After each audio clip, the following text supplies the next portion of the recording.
What does OSDD feel like for me? Hi, I'm Sarah. I'm a therapist, mom, and someone living with OSDD. And I want to talk about what that actually means.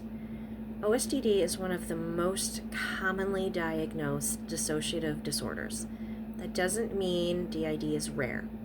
DID is still much more common than most people realize. It just means that the way dissociation shows up looks a little different for each of us.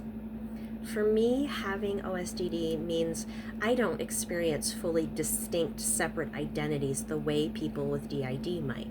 Instead, I experience shifts in states, shifts in emotional tone, and shifts in how present or connected I feel to myself. It's like my inner world has different configurations of me, different versions that handle things, react differently, remember differently, but they're not as clearly divided or separate as DID.